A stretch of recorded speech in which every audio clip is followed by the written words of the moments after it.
श्रोताओं नमस्कार, बहुत बहुत स्वागत है आप सभी का कार्यक्रम स्वास्थ्य चर्चा में। मैं हूं अशोक पांडे। श्रोताओं, आज के इस कार्यक्रम में हम बहुत ही महत्वपूर्ण विषय पर चर्चा करने वाले हैं, राष्ट्रीय कृमि मुक्ति दिवस। ये दिवस हमारी सरकार ने, WHO ने इस दिवस को बड़ी गंभीरता से लिया है। दुनिया भर में कृमि मुक्ति को लेकर के अभियान चलाया जाता है। हमारा भारत सरकार का भी यही इसके पीछे की सोच है कि कैसे हम देश से इस समस्या को ख़त्म कर सकें, कृमि मुक्त कर सकें हम अपने लोगों को।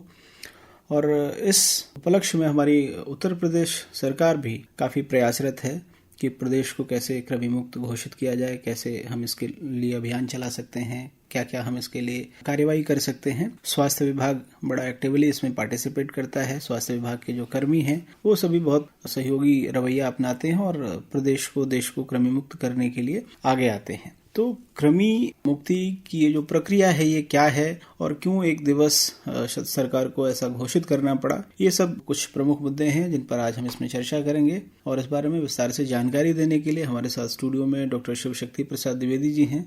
आप राजकीय चिकित्सा अधिकारी हैं वाराणसी में। डॉक्टर साहब नमस्कार, स्वागत है हमारे स्टूडियो में और इस कार्यक्रम में। नमस्कार, बहुत बहुत धन्यवाद अशोक पांडे जी, आपने मुझे यहाँ आमंत्रित किया। डॉक्टर साहब, कृमि मुक्ति दिवस की जब हम बात करते हैं, सबसे पहले तो ये जानना जरूरी है कि ये कृमि जो है ये पेट में आते कहाँ से हैं, क्या प्रक्रिया है इनकी और किस तरह का प्रभाव, दुष्प्रभाव हमारे शरीर पर इनकी वजह से पड़ता है। देखिए, कृमि का मतलब होता है परजीवी। परजीवी ये हमारे शरीर के इंटेस्टाइन या आंत में पाए जाते हैं और इनको जीवित रहने के लिए जो भी पोषक तत्व हम खाते हैं वो उस पोषक तत्व को खा लेते हैं। अब प्रश्न ये उठता है कि ये जो परजीवी होते हैं खाने के बाद शरीर पे इसका प्रभाव क्या पड़ता है। शरीर पे इसका जो दुष्प्रभाव ये पड़ता है कि हमारी बॉडी में खून की मात्रा कम होने लगती है, जिसे हम मेडिकल टर्म में एनीमिया कहते हैं। खाने के पोषक तत्व को लेने से बॉडी कुपोषित होने लगता है, कुपोषण के शिकार होने लगता है, उल्टियां होने लगती हैं, पेट में आंत में सूजन आने लगता है, भूख नहीं लगती है और बहुत सारे दुष्प्रभाव शरीर पे पड़ने लगते हैं, जिसकी वजह से हम शारीरिक और मानसिक रूप से बच्चा बहुत कमजोर हो जाता है। मूलतः जो राष्ट्रीय कृमि दिवस या नेशनल डिवॉर्मिंग डे मनाया जाता है, इसकी शुरुआत 2015 के आसपास हुआ था और इसको साल में 2 बार मनाया जाता है।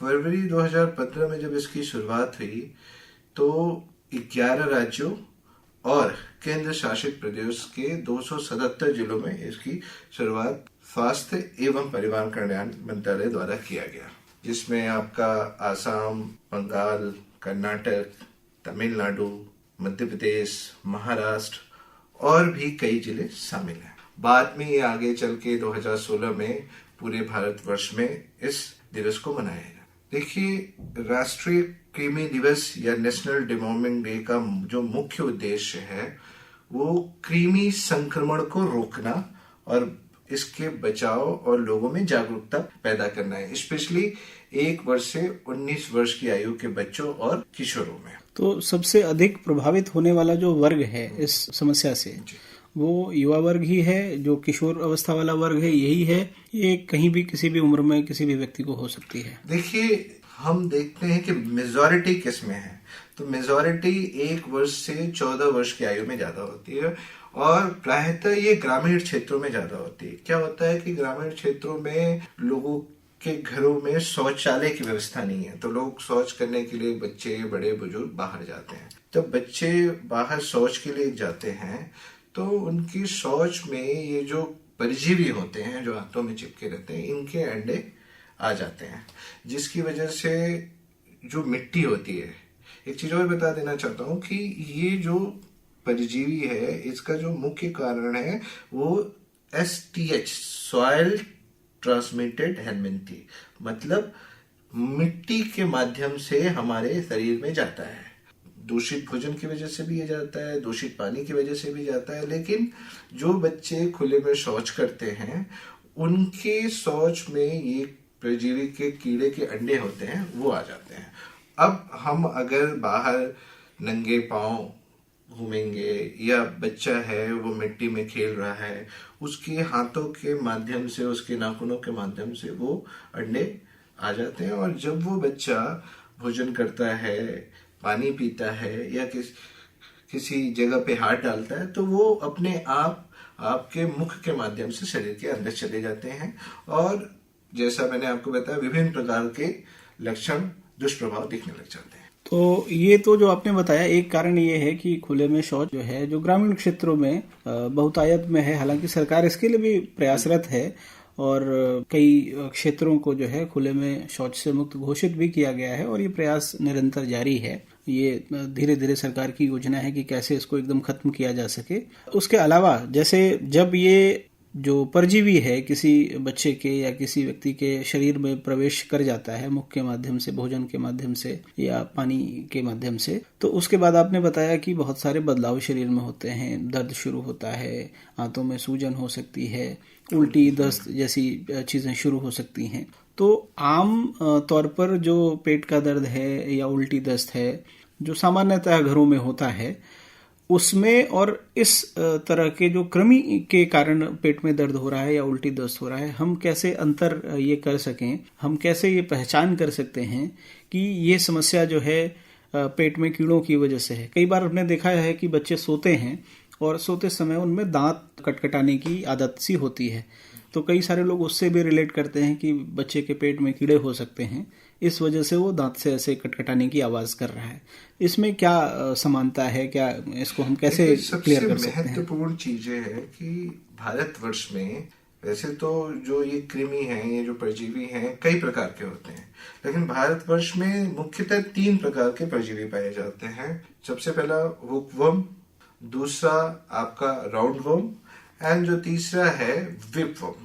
ये तीनों प्रकार के परजीवी भारत में प्रभावी हैं बच्चों में। अब प्रश्न ये उठता है कि जो भी लक्षण बच्चों में दिखते हैं, विशेष करके जो बच्चों में जो लक्षण दिखते हैं वो खून की कमी, कम उम्र में अगर बच्चे में खून की कमी हो रही है, तो सबसे पहले हमें ये देखना है, हमें मतलब जो बच्चे के माता पिता हैं, क्योंकि वही सबसे पहले इस चीज को देखते हैं।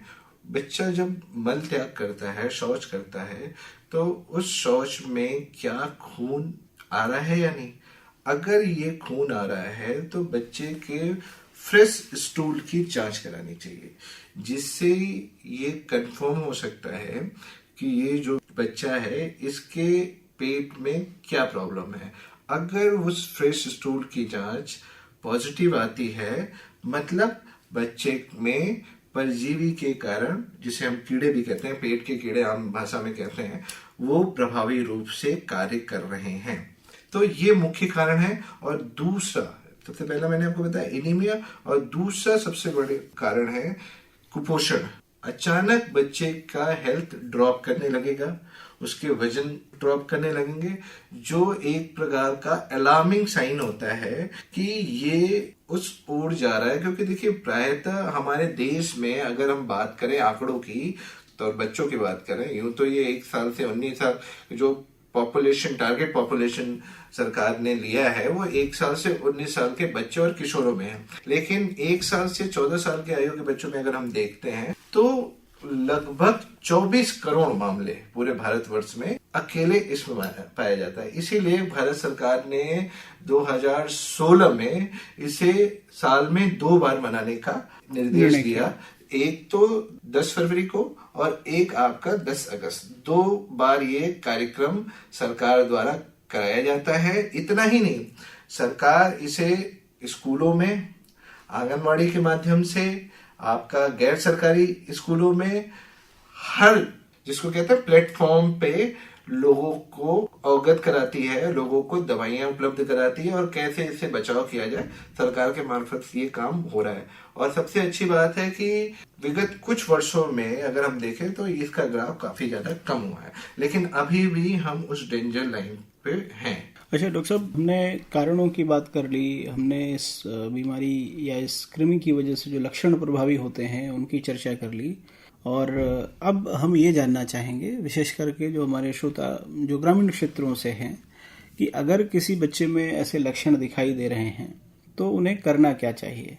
पास में किसी चिकित्सालय में जा कर के या जो CHC PHCs हैं वहाँ पर जा कर के बच्चों को दिखाना है। उसके बाद क्या कोई जांच करानी है, जैसे आपने बताया कि फ्रेश स्टूल का एक टेस्ट कंपलसरी होता है, ज़रूरी होता है ये जानने के लिए कि क्या कृमि प्रभावी रूप से काम कर रहा है या कोई और कारण है। तो जांच की प्रक्रिया क्या क्या हो सकती है और इसका इलाज जो है वो क्या है, और सरकार की तरफ से कोई ऐसी इसमें योजना चलाई जा रही है जिसके माध्यम से उन्हें दवाएं निःशुल्क या कुछ पैसे दे करके प्राप्त हो सके? देखिए क्या होता है, जैसा मैंने आपको अभी बताया कि स्कूलों और आंगनवाड़ी के माध्यम और जो हमारी ANMs हैं, जो सहायक आशा की सहायक है, इन सभी के माध्यम से सरकार ने सारे स्वास्थ्य केंद्रों में, आंगनवाड़ी केंद्रों में एंटी हेलमिंथिक ड्रग मुहैया करा दी है, जिसे एल्बेंडाजोल के नाम से जाना जाता है। एल्बेंडाजोल की गोली बड़ी ही इम्पोर्टेंट गोली होती है जो बच्चों में बिना चिकित्सीय सलाह के नहीं दी जाती है। तो चिकित्सीय सलाह तब होगी जब एक जांच पुख्ता हो, प्रभावी हो। तो वो जांच मैंने आपको बताया कि जो फर्स्ट स्टूल, जो फ्रेश स्टूल होता है बच्चे का, उसकी जांच करानी चाहिए। अगर वो जांच पॉजिटिव आती है तो एल्बेंडाजोल की गोलियां बच्चों के उम्र के अकॉर्डिंगली हम देते हैं। जैसे 1 वर्ष की से 2 वर्ष की आयु तक के बच्चों में एल्बेंडाजोल 400 मिलीग्राम जो एल्बेंडाजोल की टैबलेट है, उसकी आधी गोली दोनों चम्मच के बीच में रख के उसको पीस करके पाउडर बना करके पानी के साथ, फ्रेश वाटर के साथ दिया जाता है। 2 साल से 3 साल के उम्र के बच्चों में क्या करते हैं कि 400 मिलीग्राम का एल्बेंडाजोल क्या करेंगे, उसकी पूरी गोली देते हैं। 1 से 2 साल में आधी गोली दे दें और 2 से 3 साल में पूरी गोली को, वही प्रोसेस रहेगा कि आप उसको चम्मच के बीचों बीच लगा के पाउडर बना करके उसको पानी के साथ दे देंगे। 3 साल से लेके 14 साल की आयु के बच्चे को वो गोली 400 मिलीग्राम की पूरी देते हैं। तो ये चीजें होती हैं और हर 6 महीने पे गोली देने की आवश्यकता नहीं है। और इस बात का ध्यान रखें कि जो भी गोली एल्बेंडाजोल की या एंटी हेलमिंथिक ड्रग दी जा रही है बच्चे को या किशोर में दिया जा रहा है, तो उसे कोई बीमारी, कोई दिक्कत, कोई परेशानी ना हो। क्योंकि जब ये गोलियां दी जाती है तो हमें विशेषकर ये ध्यान रखना चाहिए कि बच्चों को कब्ज की दिक्कत ना हो, ठीक है, पेट संबंधित कोई दिक्कत ना हो, क्योंकि इसके जो साइड इफेक्ट होते हैं, एडवर्स इफेक्ट होते हैं, वो भी होते हैं, लेकिन वो ज्यादा इम्पोर्टेंट नहीं रखता क्योंकि वो adverse effect by the time चले जाते हैं। हमारे लिए मोस्ट इम्पोर्टेंट चीज है कि अगर ये प्रूवन हो चुका है कि बच्चे के आंत में कीड़े हैं, कृमि हैं, तो हमें एल्बेंडाजोल की गोली चिकित्सीय परामर्श से बच्चे को जरूर देना चाहिए। और इसके लिए स्कूलों में शिक्षकों के माध्यम से, जो प्राइमरी स्कूल्स हैं, वहाँ ये दवाइयाँ हमेशा बांटी जाती है सरकार के द्वारा निःशुल्क। अच्छा डॉक्टर साहब, कई बार होता है कि पेट के दर्द को या जो लक्षण आपने बताए, इन लक्षणों को अमूमन लोग नज़रअंदाज कर देते कि अच्छा ठीक है 2 दिन में ठीक हो जाएगा या 1 सप्ताह देख लेते हैं, चलो घर में कुछ हींग का पानी उसको पिला देते हैं। ऐसे करके हम आमतौर पर घरों में ये सारी प्रक्रिया अपनाई जाती है तब तक जब तक उसकी स्थिति बहुत बिगड़ ना जाए। तो लापरवाही जो है वो इस केस में कितनी खतरनाक हो सकती है? देखिए, लापरवाही पूरी तरीके से खतरनाक हो सकती है, क्योंकि चाहे वो बच्चा हो या कोई वयस्क हो, हमारी बॉडी में जो ब्लड की मात्रा होती है वो एक सीमित मात्रा होती है। जैसा मैंने आपको पूर्व में बताया कि इस परजीवी की वजह से जो हमारे शरीर का पोषक तत्व है, क्योंकि ये सारे पोषक तत्व को खा लेता है, तो बॉडी में हीमोग्लोबिन की, खून की कमी होने लगेगी। अगर खून की कमी होती रही और अगर हम इस चीज को नजरअंदाज करेंगे तो डेफिनेटली इसके जो दुष्प्रभाव होंगे वो दुष्प्रभाव प्राण घातक दुष्प्रभाव होंगे। बच्चा मर भी सकता है। और इसके अन्य कारण मैं आपको क्या बताऊं कि जब भी अगर हमें ये पता चल रहा है कि व्यक्ति या बच्चा जो है या वयस्क किशोर जो है अगर ये सारी चीजें प्रूवन हो चुकी है और इस पे हमने किसी भी तरीके की लापरवाही की, तो जान के साथ साथ अगर हम जान को बचा भी लेते हैं और उसका डिले रिस्पॉन्स हो रहा है, तो बच्चे के मानसिक प्रभाव पे इसका बड़ा बुरा प्रभाव पड़ता है। जब वो स्कूल जाता है, उसका मानसिक जो जिसको कहते हैं ना बैलेंस, बड़ा कमजोर हो जाता है, पढ़ाई लिखाई में उसका मन नहीं लगता है। तो ये सारे तो उसके वो प्रभाव है जब बच्चा डिले ट्रीटमेंट लेता है। लेकिन अगर वो ट्रीटमेंट नहीं लेता है, दवाइयां नहीं लेता है या किसी भी तरीके की लापरवाही करता है, तो सबसे इम्पोर्टेंट फैक्टर जो है कि एनीमिया है, जिसकी वजह से खून की कमी होने की वजह से बच्चे की मौत भी हो सकती है। तो सरकार समय समय पे आंगनबाड़ी वर्कर्स, आशा, एएनएम, इनके माध्यम से जो ग्रामीण क्षेत्र है, ग्रामीण क्षेत्रों को मैं बार बार इसलिए कह रहा हूँ कि शहरी क्षेत्रों में ये समस्याएं प्रायतः बहुत कम देखी जाती है, या यूं कह दें कि नगण्य होती है, क्योंकि वहां ये जो मैंने बताया ना कि ये सॉइल ट्रांसमिटेड डिजीज है, मिट्टी के माध्यम से होती है। और शहरों में मिट्टी का जो हम कहते हैं ना एक्सपोजर बहुत कम, सब लोगों के पक्के मकान होते हैं, तो ये चीजें बीमारियां फैल नहीं पाती है। लेकिन ग्रामीण क्षेत्रों में, गाँव में या अर्ध ग्रामीण क्षेत्रों में ये बीमारियां बहुत ज्यादा प्रभावी इस वजह से हो जाती है कि जो आज भी घरों के बाहर लोग जो शौचालय कर रहे हैं वो खुले में शौचालय कर रहे हैं। इसलिए सरकार भी इस चीज को लेकर काफी अलर्ट है।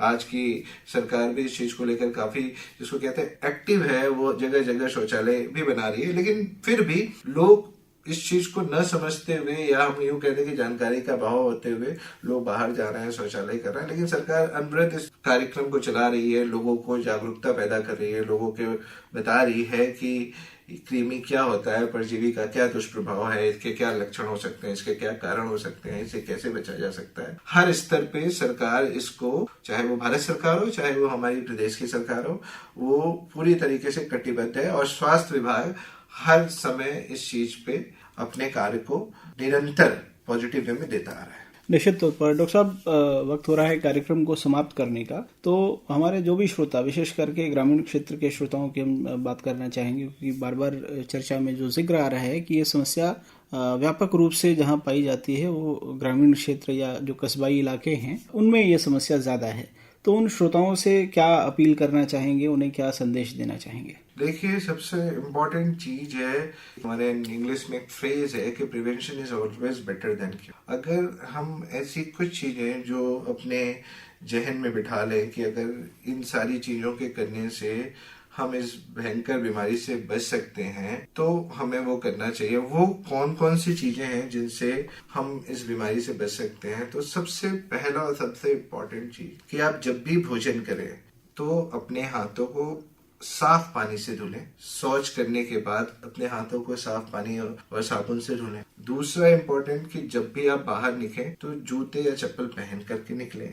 तीसरा इम्पोर्टेंट चीज कि खाने को, जो भी भोजन हम कर रहे हैं, उसको ढक करके रखें, उसको अच्छी तरीके से पका करके खाएं, ये इम्पोर्टेंट चीज है। और अपने आसपास साफ सफाई रखें, क्योंकि जब आप अपने आसपास साफ सफाई रखेंगे तो ये परजीवी पनप ही नहीं पाएगा। और जो मोस्ट इम्पोर्टेंट चीज जो है कि जहां तक हो सके खुले में हम शौच न करें। निश्चित तौर पर डॉक्टर शिवशक्ति, आप समय निकाल करके हमारे स्टूडियो में आए, आपने श्रोताओं को राष्ट्रीय कृमि मुक्ति दिवस के बारे में जागरूक किया। कैसे हम इस समस्या से निजात पा सकते हैं, क्या क्या उपाय हम अपना सकते हैं, सरकार क्या क्या प्रयास कर रही है, इस बारे में आपने जानकारी दी, आपने समय दिया। आपको बहुत बहुत धन्यवाद। धन्यवाद।